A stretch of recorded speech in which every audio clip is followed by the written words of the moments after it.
Connexion Tunis où l'on retrouve Nidal Guiga. Merci d'être avec nous Nidal. Vous êtes écrivaine, comédienne, réalisatrice. Votre dernier court-métrage s'appelle Astra. C'est l'histoire d'une famille tourmentée qui ont une fille qui est atteinte de trisomie 21. Avant de vous entendre, on va regarder un extrait de ce court-métrage.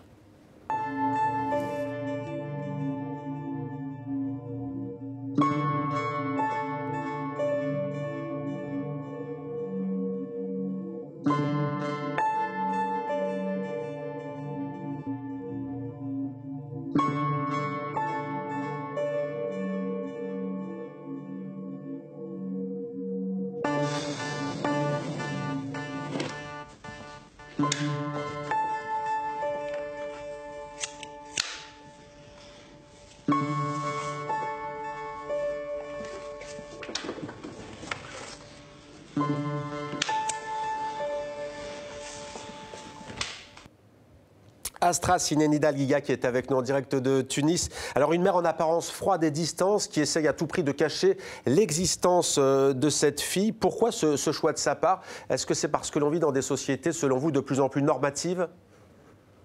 Absolument. D'abord, bonjour Mohamed, bonjour Minet et bonjour Sébastien. Bonjour. Je suis très contente d'être avec vous.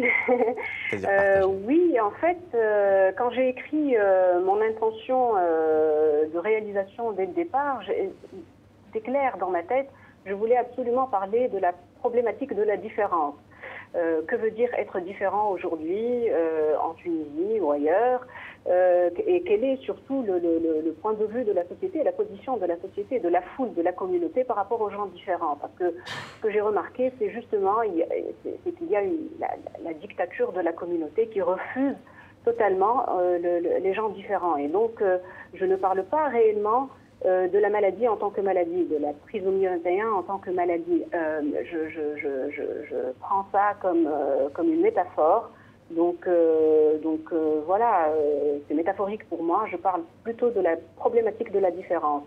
Et en fait, il y a justement cette situation qui est très particulière dans cette famille parce que c'est la maman qui est un petit peu distante par rapport à la fille, parce que généralement, on a la situation contraire. Il y a toujours le père dans ce type de situation qui s'en va, qui s'enfuit, qui sombre dans la dépression, dans l'alcoolisme, ou qui s'en va tout simplement.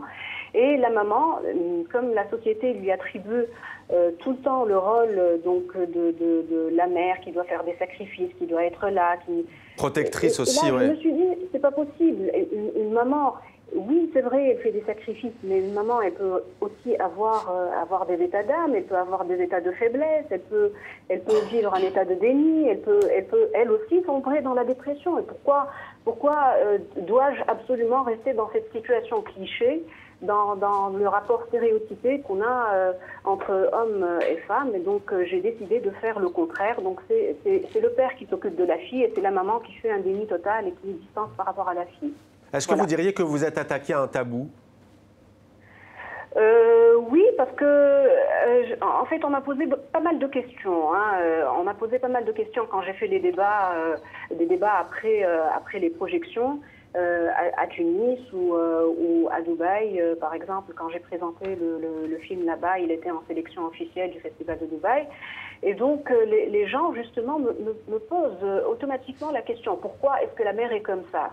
On me dit normalement, une maman, elle ne peut pas refuser son enfant malade. Eh ben non, j'ai parlé avec pas mal de mamans d'enfants différents et il y a les cas contraires, c'est juste qu'on n'en parle pas, c'est juste un tabou parce qu'une mère, dans l'imaginaire collectif, elle n'a pas le droit de ne pas accepter un enfant malade. Voilà. Merci. Donc oui, on m'a posé la question, mais au final, en fait, les gens acceptent et ils apprécient la démarche.